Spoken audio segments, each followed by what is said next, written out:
कसं आहे, सरकार इतकं बेमुरवतखोर आहे. या सरकारचा अधिकाऱ्यांच्यावर कुठल्याही प्रकारचा आता दबाव, प्रशासनावर कुठल्याही प्रकारची वचक राहिलेला नाही. मंत्री नुसते येतात आणि सगळं गुडी गुडी गुडी गुडी छान छान उत्तम उत्तम असं करतात आणि निघून जातात. 5 म्हशी त्या शेतकऱ्याच्या मेल्या. तो हा शेतकरीचा इकडे यावं, ह्याच्या चेहऱ्यावर बघा, हा किती गरीब माणूस आहे तो. हा हे प्रमोद कदम यांच्या 5 म्हशी लाईटची वायर तार पडून शॉक लागून मेल्या आणि 6वी म्हैस मरणाच्या दारात आहे, ती तडफडतीये. काय करायचं या गरिबांनी?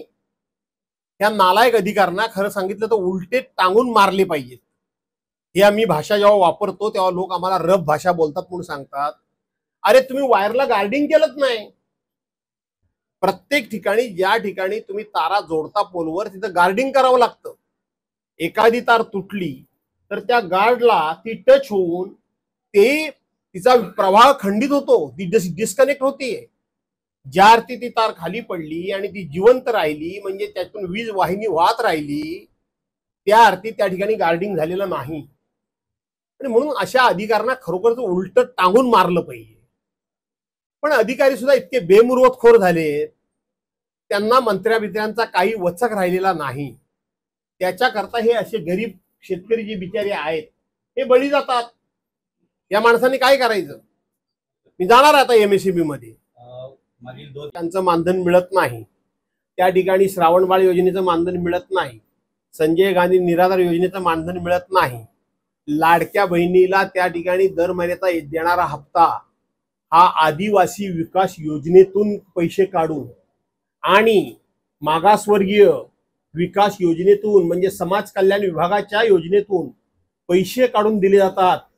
या राज्याचे अर्थमंत्री यांनी भयंकर गंभीर असं एक स्टेटमेंट केलं की ज्याची महाराष्ट्रानं दखल ज्या प्रमाणात घ्यायला पाहिजे ती घेतली नाही. काय म्हणाले अजितदादा? आम्ही पैसे कोणाला देतोय? आम्ही पैसे आदिवासी विकास योजनेचे पैसे काढून आदि विकास महिलांनाच देतोय. आम्ही समाज कल्याण विभागाचे पैसे काढून समाज कल्याण विभागाच्याच महिलांना देतोय. याचा अर्थ काय? तुम्ही योजना आखताना हे असे वेगवेगळे समाज विभागण्याची योजना आणलीत का? तुम्ही सरसकट सर्वांकरता एक योजना आणलीत. राज्याच्या तिजोरीतून आम्ही पैसे देऊ म्हणून सांगितलं.